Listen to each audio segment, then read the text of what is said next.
ఇలా మన పాఠం ఏంటి అంటే క్రీస్తుతో కూడా లేపబడిన వారైతే వీటిని వెతకాలి అన్నటువంటిది మన యొక్క పాఠం.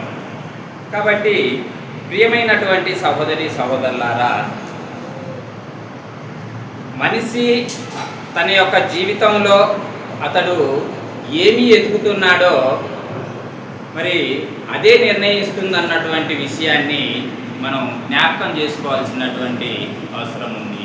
అంటే మనిషి వేటిని ఎదుగుతున్నాడు, దేనికోసం ప్రయాసపడుతున్నాడు, దేనికోసం జీవిస్తున్నాడు, ఎటు ప్రయాణం ఉంటుంది అన్నటువంటి విషయాలపైన తన యొక్క జీవితం ఆధారపడి ఉంటుంది అన్నటువంటి విషయాన్ని మనం జ్ఞాపకం చేసుకోవాల్సినటువంటి అవసరం ఉంది. అందుకనే మనిషి తన యొక్క జీవితం ఏ విధంగా వెతుకుతున్నాడో, ఎటు ఎదుగుతున్నాడో, ఆయన జీవిస్తున్నటువంటి జీవితం ఎదుగుతున్నటువంటి విధానమే ఆ యొక్క నిర్ణయాన్ని తీసుకుంటుంది అన్నటువంటి విషయాన్ని మనం తెలుసుకోవాలి. కాబట్టి కొందరు ఏం ఎదుగుతారు అంటే కొందరు ధనాన్ని ఎదుగుతారు.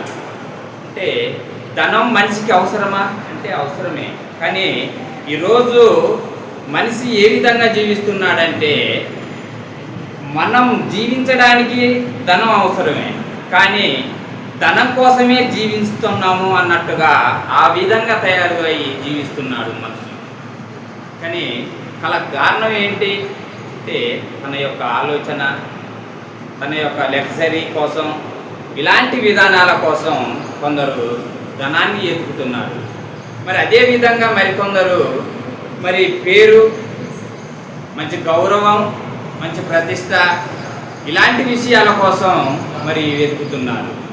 అదేవిధంగా అనేక మంది కూడా మరి నాకు మంచి పేరు రావాలి సమాజంలో, మరి నాకు మంచి గౌరవం ఇవ్వాలి సమాజంలో, నేను యాడికి వెళ్ళినా కూడా ఎక్కడున్నా కూడా అనే అటువంటి విధంగా మనిషి తన యొక్క విధానాన్ని వెతుకుతున్నాడు. అదేవిధంగా మరికొందరు ఈ లోకంలో సుఖ సంతోషాలని, తన ఇష్టాలని, అంటే మనిషి యొక్క సంతోషాన్ని ధనం కోసం, మరి పేరు కోసం, ప్రతిష్టల కోసం ఈ విధంగా ఎతికే అటువంటి వాడిగా ఉన్నాడు. కానీ దేవుని యొక్క లేఖనం ఏం తెలియజేస్తుంది అని అంటే ఎఫెసీలకు రాసినటువంటి పత్రిక 3వ అధ్యాయం 1వ వచనంలో ఇప్పుడు చదివినటువంటి లేఖన భాగం నుంచి మరి మీరు క్రీస్తుతో కూడా లేపబడిన వారైతే పైనున్న వాటినే వెతుకుడి అని దేవుని యొక్క లేఖనాలు సెలవిస్తున్నటువంటి విషయం. కాబట్టి నా ప్రియమైనటువంటి సహోదరి సహోదరులారా, ఈ దినాన మనం ఏం వెతుకుతున్నాము, ఏటు కొరకు మన జీవితాన్ని కొనసాగిస్తున్నాము, మన ప్రయాణం ఎటువైపు సాగుతుంది అన్నటువంటి విషయాన్ని మనం తెలుసుకోవాల్సినటువంటి అవసరం ఉంది. ఒకటి, క్రీస్తుతో కూడా మనం లేపబడిన వారమైతే, అంటే క్రీస్తుతో ఏ విధంగా లేపబడుతున్నాము అంటే క్రీస్తుతో బాప్తిసం ద్వారాగా మనం క్రీస్తుతో కూడా లేపబడుతున్నాము అన్నటువంటి విషయాల్ని మనం జ్ఞాపకం చేసుకోవాలి.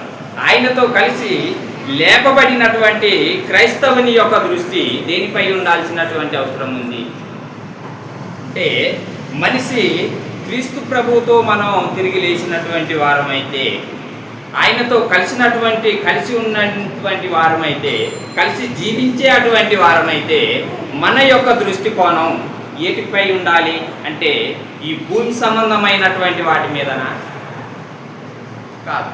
మరి దేనికోసం మనం ఆలోచనలు, మన యొక్క దృష్టి, మన యొక్క కోరికలు ఉండాలి అంటే పైనున్నటువంటి పరలోకం కోసం మన యొక్క తలంపులు, ఆలోచనలు, మన యొక్క ఉద్దేశం, మన యొక్క దృష్టి పైనున్న వాటి మీదనే ఉండాల్సినటువంటి అవసరం ఎంతైనా ఉంది. కాబట్టి ఈరోజు మనం దేన్ని ఎదుగుతున్నాము?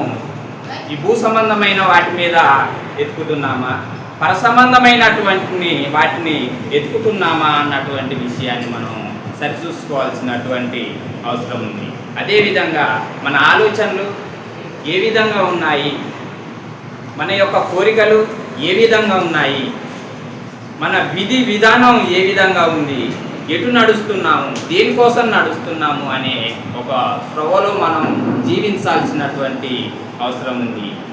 క్రైస్తవుని యొక్క లక్ష్యాలు ఏంటి, తన యొక్క మార్గం ఏంటి అనే జీవన విధానం మీద మన యొక్క జీవన విధానం క్రీస్తు వైపుకు మళ్లించే విధంగా మన ఆలోచనలు, మన తలంపులు, మన యొక్క లక్ష్యాలు ఉండాల్సినటువంటి అవసరం ఉంది. కాబట్టి ఈరోజు మనం ఈ ప్రశ్నలని పరిశీలిద్దాం. కాబట్టి నా ప్రియమైనటువంటి సహోదరి సహోదరులారా, పైనున్న వాటిని ఎదగడం అంటే ఏమిటి? వాటిని ఎలా ఎదగాలి? మరి వాటిని వెతికే అటువంటి వారికి దేవుడు ఎలాంటి ఆశీర్వాదాలు ఇస్తాడన్నటువంటి విషయాలపైన ఈరోజు మనం పరిశీలన చేద్దాం. మరి అందరూ సహకరించినట్లయితే.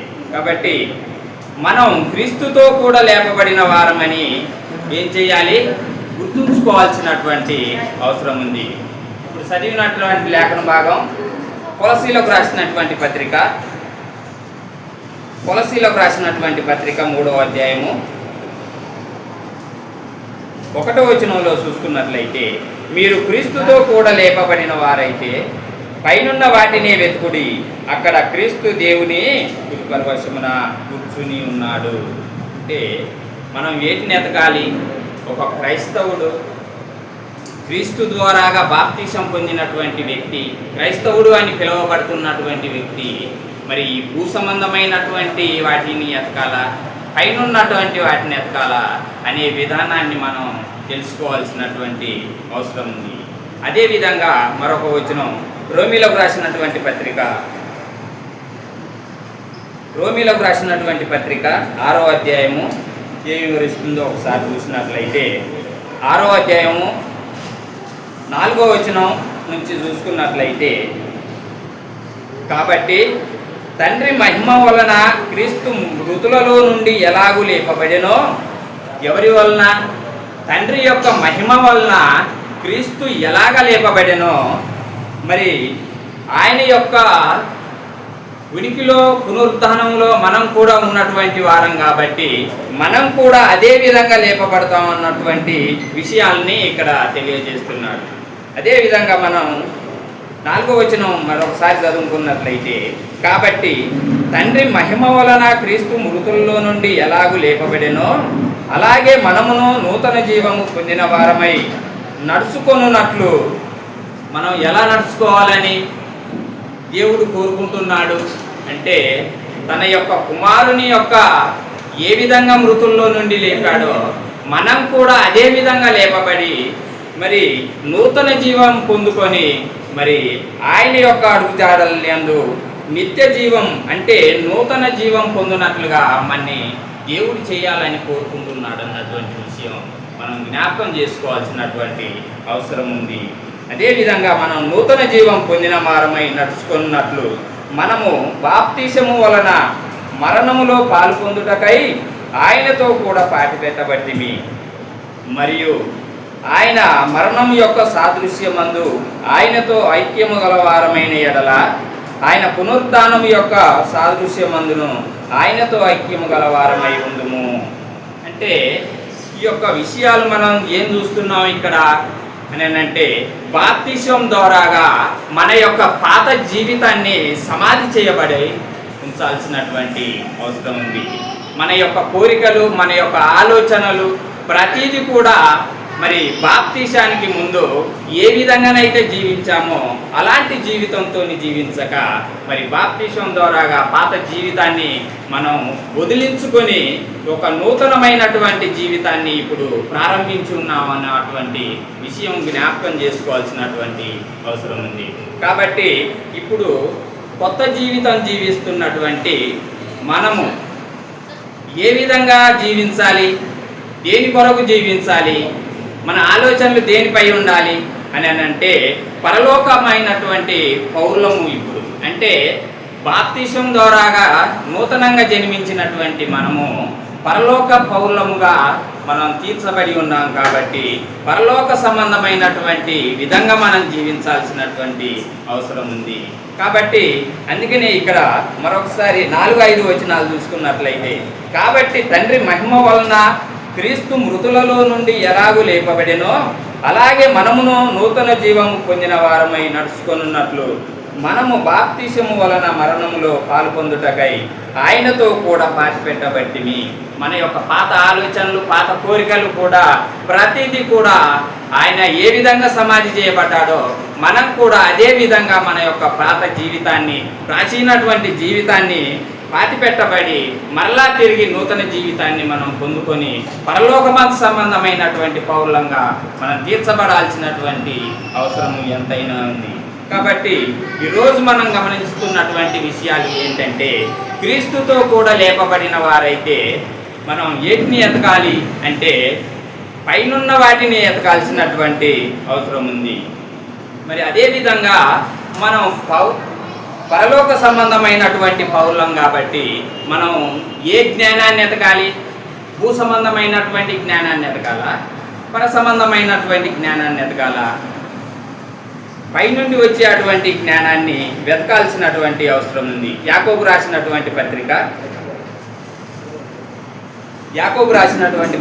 3వ అధ్యాయము 17వ వచనంలో చూసుకున్నట్లయితే, అయితే పైనుండి వచ్చు జ్ఞానము అంటే ఈ యొక్క జ్ఞానము ఎక్కడి నుంచి వస్తుంది అంటే పైనుండి వస్తుంది అన్నటువంటి విషయం మనం జ్ఞాపకం చేసుకోవాల్సినటువంటి అవసరం ఉంది. అయితే పైనుండి వచ్చు జ్ఞానము మొదట అది ఎలాంటి జ్ఞానము, ఈ లోక సంబంధమైనటువంటి జ్ఞానము ఎలాంటిది అనే విధంగా మనం గ్రహించాల్సినటువంటి అవసరం ఉంది. మరి పైనుంచి వచ్చేటువంటి జ్ఞానము మొదట పవిత్రమైనది, ఆ తర్వాత సమాధానకరమైనది, ఆ తర్వాత మృదువైనది, సులభముగా లోబడినది, కనికరముతోనూ మంచి ఫలములతోనూ నిండుకొనేది, పక్షపాతము అయినను వేషధారణ అయినను లేనిది అయి ఉన్నది. అంటే పరలోకం నుంచి వచ్చే అటువంటి జ్ఞానము ఎలాంటిది అంటే మొట్టమొదటిగా దేవుని యొక్క జ్ఞానము పవిత్రమైనదనే అటువంటి విషయాన్ని మనం తెలుసుకోవాల్సినటువంటి అవసరం ఉంది. పవిత్రత అంటే పాపాన్ని నుంచి వేరై, లోకాన్ని నుంచి వేరై జీవించే అటువంటి ఈ యొక్క జ్ఞానాన్ని, మనకు పరిశుద్ధమైనటువంటి జ్ఞానాన్ని మరి తండ్రి అయినటువంటి దేవుడు మనకిస్తాడన్నటువంటి విషయాన్ని జ్ఞాపకం చేసుకోవాలి. అదేవిధంగా మరి పైనుంచి వచ్చే అటువంటి జ్ఞానం ఎలాంటిది అంటే పవిత్రమైనది. మరి పరలోకం నుంచి వచ్చే అటువంటి జ్ఞానం ఎలాంటిది అంటే సమాధానాన్ని కలిగిస్తుంది అన్నటువంటి విషయం మనం జ్ఞాపకం చేసుకోవాలి. సమాధానం, ఈరోజు ఏదన్నా ఒక వ్యాపారం కానీ, ఒక కిరాణం కానీ, ఒక ఇద్దరు వ్యక్తులు కలిసి నడుపుతున్నారని అంటే దాంట్లో ఏదన్నా ఒక 10,000 వచ్చాయని అంటే 5,000 తీసుకోవాల్సినటువంటి అవసరం ఉంటుంది. అయితే అలాంటి టైంలో అదే ఈ ప్లాన్ నేను ఇచ్చాను కదా, మరి అదే నేను పెట్టుకుంటే ఈ 10,000 నాకే వస్తాయి అనే విధంగా ఆలోచన చేసే అటువంటి విధంగా తయారైపోయారు మనిషి ఈరోజు.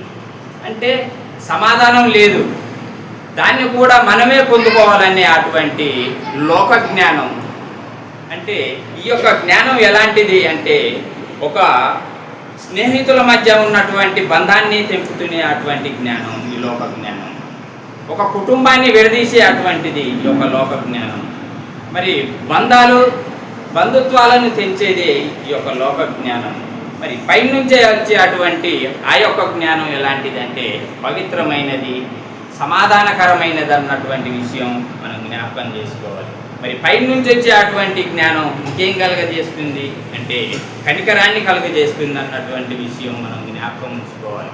ఈరోజు పక్క మనిషి తిన్నాడా లేదా అని ఆలోచించే అంత లేదు. పక్క మనిషి అనారోగ్యంతో ఉన్నాడు, తనకేదన్నా సహాయం చేద్దామని అటువంటి కనికరం లేనటువంటి జీవితాన్ని జీవిస్తున్నటువంటి ఈ లోకంలో అలాంటి విధంగా జీవిస్తున్నాడు మనిషి. పక్క వాళ్ళని పట్టించుకునే అటువంటి స్థితి లేదు, మరి తల్లిదండ్రులను పట్టించుకునే అటువంటి స్థితి లేదు, కనికరం లేదు, దయ లేదు. ఇలాంటి విధంగా జీవిస్తున్నటువంటి జీవితాలు ఈ లోకంలో అనేకము ఉన్నాయి అన్నటువంటి విషయం మనం జ్ఞాపకం చేసుకోవాలి. కానీ దేవుని నుంచి వచ్చే అటువంటి జ్ఞానము అలాంటి విధంగా విడదీసేది కాదు. కాకపోతే ఎలాంటిది అంటే కనికరము, జాలి, దయ కలిగినటువంటిది దేవుని యొక్క జ్ఞానమని మనం దినాన జ్ఞాపకం చేసుకోవాల్సినటువంటి అవసరం ఉంది. పైనుంచి వచ్చే అటువంటి జ్ఞానము వివేకాన్ని ఇస్తుంది. అంటే మనం ఏం చెయ్యాలి, ఏ విధంగా ముందుకు నడవాలి, ఏదన్నా పని చేస్తున్నామంటే దాన్ని ముందుకు ఎలా తీసుకెళ్ళాలి అనేది జ్ఞానము, వివేచన అనే విషయం మనం తెలుసుకోవాలి. వివేచన లేకుండా మనం ఈ యొక్క లోక జ్ఞానం ఎంతున్నా కూడా అదంతా అర్థమైపోయేదే అన్నటువంటి విషయం మనం తెలుసుకోవాల్సినటువంటి అవసరం ఉంది.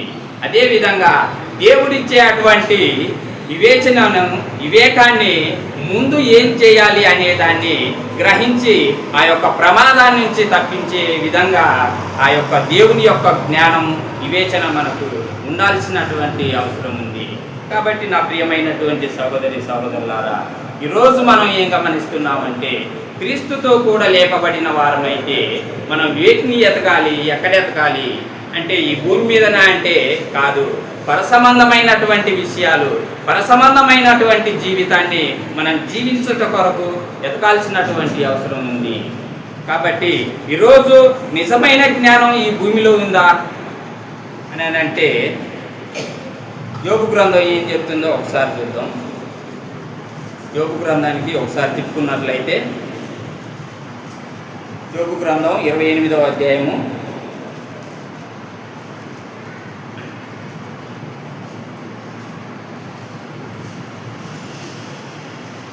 యోబు గ్రంథము 28వ అధ్యాయంలో మరి ఈ యొక్క జ్ఞానం ఎక్కడుంది, ఎక్కడ దొరుకుతుంది అంటే ఈ యొక్క జ్ఞానము మరి ఏదన్నా నదుల్లో కానీ లేకపోతే ఏదన్నా స్థలాల్లో కానీ పొలాల్లో కానీ లేకపోతే ధనంలో కానీ మరి ఈ యొక్క జ్ఞానం దొరుకుతుందా అంటే ఎక్కడ దొరుకుతుంది జ్ఞానము అంటే వెండి దొరకడానికి ఒక స్థలం ఉంది, బంగారం దొరకడానికి ఒక స్థలం ఉంది.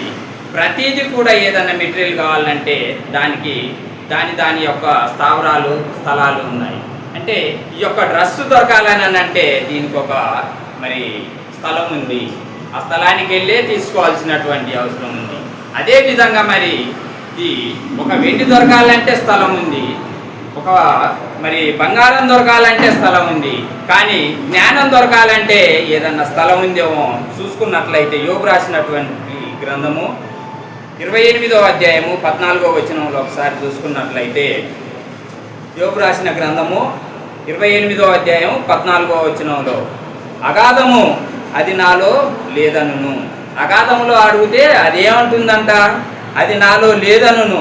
సముద్రమును అడిగారు, అది కూడా నా యొద్ద లేదు అని చెప్తుంది. అంటే ఈ యొక్క వివరణ ఏంటి, దేనికోసం అంటే 12వ వచనానికి ఒకసారి తిప్పుకున్నట్లయితే 28వ అధ్యాయము 12వ వచనం నుంచి 14 వచనాలు చూసుకుందాం. అయితే జ్ఞానము ఎక్కడ దొరుకును, వివేచన దొరుకు స్థలము ఎక్కడున్నది, నరులు దాని విలువను ఎరుగరు.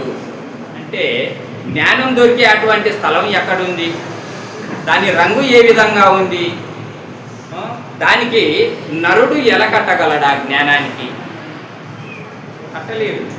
జ్ఞానము పొందుకోవాలని అంటే నరుడు ఎలగట్టలేనటువంటిది జ్ఞానము అన్నటువంటి విషయం మనం తెలుసుకోవాల్సినటువంటి అవసరం ఉంది. అందుకనే ఇక్కడ చెప్తున్నాడు, వివేచన దొరుకు స్థలము ఎక్కడున్నది, నరులు దాని విలువను ఎరగరు, ప్రాణాలున్న దేశంలో అది దొరకదు.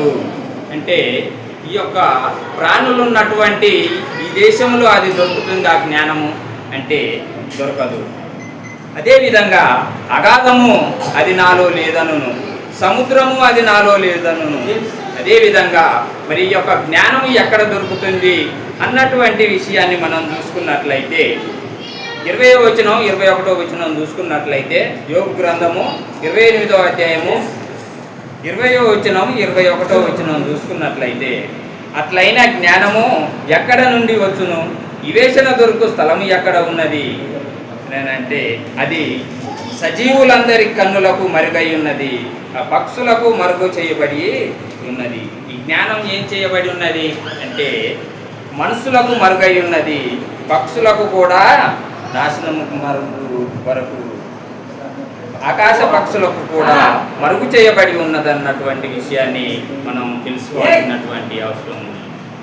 జ్ఞానం ఎక్కడ దొరుకుతుంది? ధనంలో దొరుకుతుందా? జ్ఞానం ఎక్కడ దొరుకుతుంది? సముద్రంలో దొరుకుతుందా? జ్ఞానం ఎక్కడ దొరుకుతుంది? ఈ భూలోకంలో దొరుకుతుందా అంటే కానే కాదు. మరి ఎక్కడ దొరుకుతుంది? దేవుని యొక్క జ్ఞానము దేవుని దగ్గర తప్ప ఎక్కడ కూడా దొరకదు అనే అటువంటి విషయం మనం జ్ఞాపకం చేసుకోవాలి. మరి దేవుని నుంచి వచ్చేటువంటి జ్ఞానం అంటే ఏంటి? ఇదిగో ఈ యొక్క దేవుని యొక్క లేఖనాలే దేవుని యొక్క జ్ఞానం అని మనం తెలుసుకోవాల్సినటువంటి అవసరం ఉంది. అదేవిధంగా మరి దేవుని యొక్క జ్ఞానము ఈ లేఖనాలు అయితే పరలోక దేశాన్ని వెతికే జీవితం జీవించాల్సినటువంటి అవసరం ఉంది.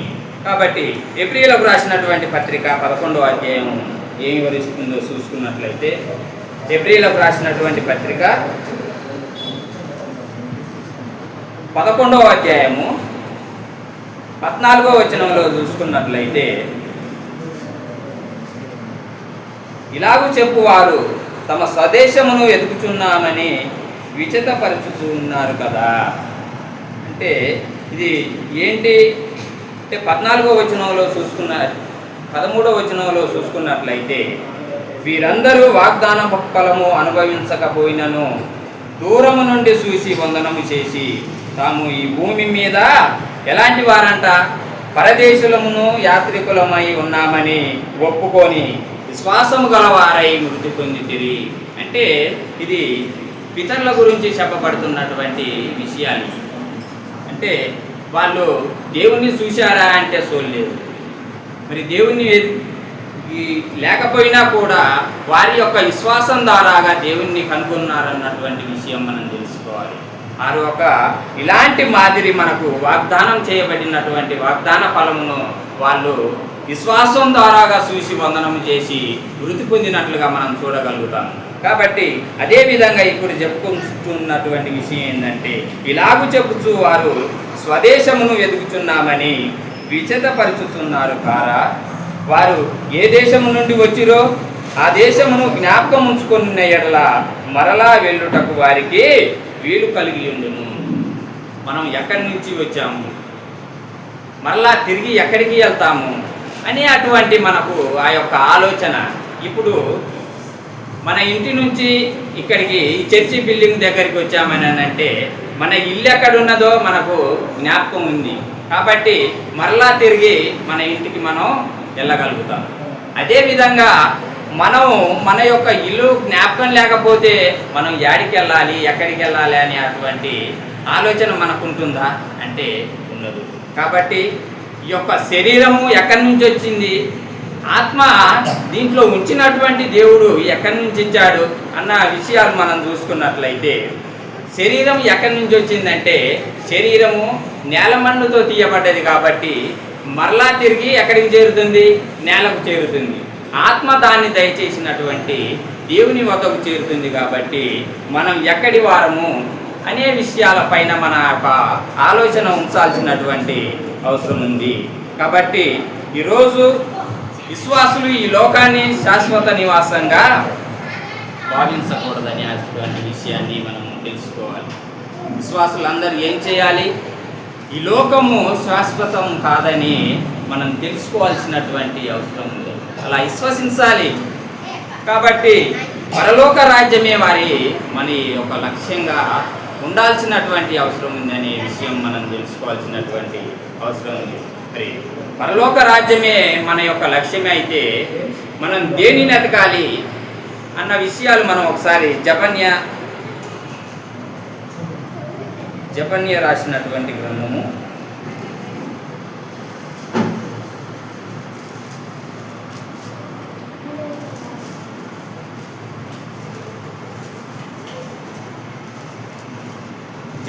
2వ అధ్యాయము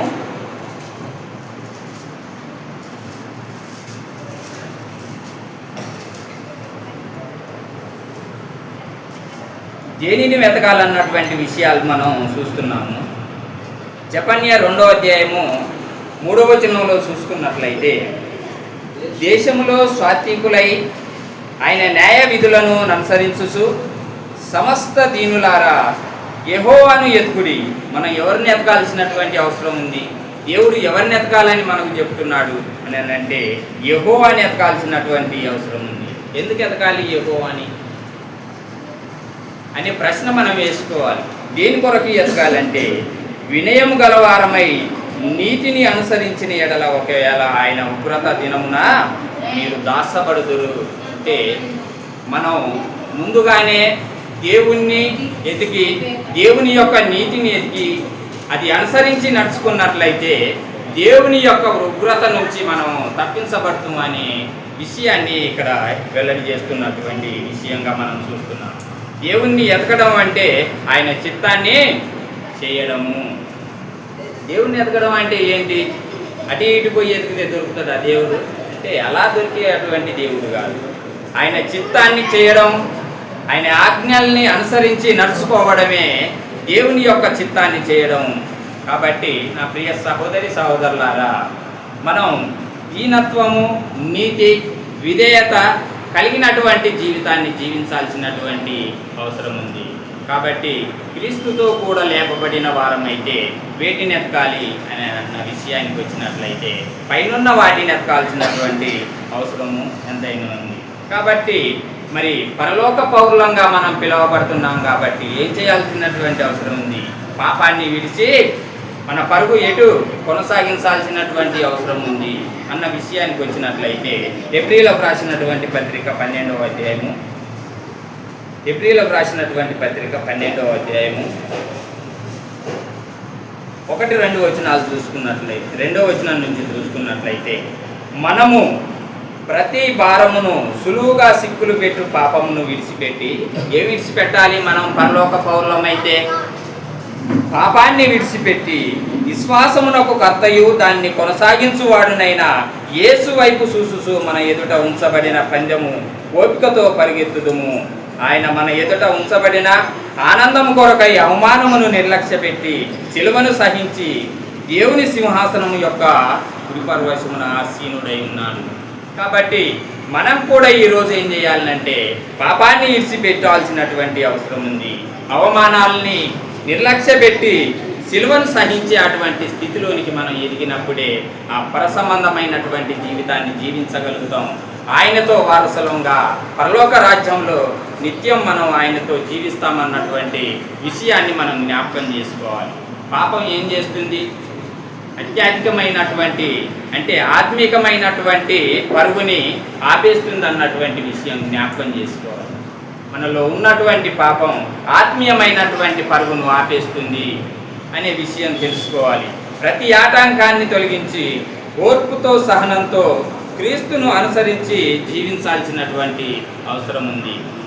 కాబట్టి ఈరోజు మన పాఠం ఏంటంటే క్రీస్తుతో కూడా లేపబడిన వారమైతే మనం వేటిని ఎతకాలి అన్నటువంటి పాఠం కొనసాగుతుంది. కాబట్టి మనం వేటిని ఎతకాలంటే పరలోక సంబంధమైన వాటిని ఎతకాల్సినటువంటి అవసరం ఉంది. ఇంతవరకు ఇన్నటువంటి ఈ యొక్క మాటలు మన యొక్క జీవితానికి ఎలా అన్వయించుకోవాలి అంటే నేను ప్రతిరోజు దేవుని రాజ్యాన్ని వెతుకుతున్నానా, లేక నా యొక్క నిర్ణయాలు పరలోక సంబంధమైనవిగా పరలోక దృష్టిలో నేను ఆలోచన చేయగలుగుతున్నానా?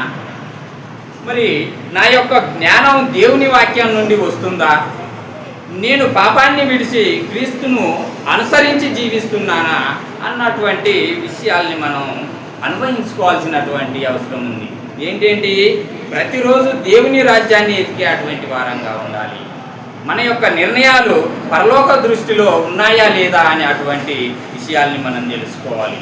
నా జ్ఞానం దేవుని వాక్యం నుంచి వస్తుందా, ఈ భూ సంబంధమైన అటువంటి విధంగా వస్తుందా అన్నటువంటి విషయాన్ని మనం జ్ఞాపకం చేసుకోవాలి. నేను పాపాన్ని విడిచి క్రీస్తుతో సావాసములో మరి అనుసరించి జీవిస్తున్నానా అన్నటువంటి విషయాన్ని మనం జ్ఞాపకం చేసుకోవాల్సినటువంటి అవసరం ఉంది. కాబట్టి నా ప్రియ సహోదరి సహోదరులారా, మరి ఈ యొక్క పాఠాన్ని నేను ముగించే ముందు మరి అదేవిధంగా క్రీస్తుతో కూడా లేపబడిన ప్రతి విశ్వాసి ఈ భూమి మీద ఉన్నటి కంటే ఏటిని ఎత్తుకాల్సినటువంటి అవసరం ఉంది? క్రీస్తుతో లేపబడిన ప్రతి విశ్వాసి ఈ భూమిపై ఉన్న వాటికంటే వేటిని ఎతకాల్సినటువంటి అవసరం ఉందంటే పైనున్న వాటిని ఎతకాల్సినటువంటి అవసరం ఉంది. అదేవిధంగా మరి వాటిని ఎతికినప్పుడు ఏమొస్తుంది అంటే దేవుని యొక్క జ్ఞానం వస్తుంది, దేవుని యొక్క నీతి వస్తుంది, దేవుని యొక్క పరిశుద్ధత మన జీవితంలో కనబడుతుంది అన్నటువంటి విషయాన్ని మనం తెలుసుకోవాల్సినటువంటి అవసరం ఉంది. ఇవే మన జీవిత లక్ష్యాలు కావాల్సినటువంటి అవసరం ఎంతైనా ఉంది. కానీ క్రీస్తుతో ఉన్నటువంటి జీవితం నిత్యమైనది, మరి ఈ లోక జీవితం తాత్కాలికమైనదనే విషయాన్ని మనం తెలుసుకోవాల్సినటువంటి అవసరం ఉంది. కాబట్టి క్రీస్తుతో ఉన్నటువంటి జీవితం నిత్యమైందని మనం గ్రహించుకొని ప్రతిరోజు మన హృదయాన్ని పరలోకంపై నిలపాల్సినటువంటి అవసరం ఉంది. దేవుని చిత్తాన్ని ఎదుగుతూ విశ్వాసంతో స్థిరంగా నిలిచి ఫలించే వారంగా ఉండాల్సినటువంటి అవసరం ఉంది. కాబట్టి ఈ యొక్క చిన్న వాక్యాన్ని దేవుడు దీవించింది కాక. కాబట్టి నా ప్రియ సహోదరి సహోదరులారా, ప్రతి విషయంలో దేవునిపై ఉన్నటువంటి విశ్వాసంలో పైనున్నటువంటిని మనం ఎదుగుతూ మరి స్థిరంగా నిలిచి ఫలించే వారంగా ఉన్నాం కాక. ఓపికతో ఉన్నటువంటి మీ అందరికీ వందనాలు. మరి అదేవిధంగా ఈ యొక్క సమయాన్ని కలుగజేసిన దేవాది దేవునికి కృతజ్ఞతలు చెల్లిస్తూ మరొకసారి మీ అందరికీ వందనాలు చెల్లిస్తూ ముగిస్తున్నాను.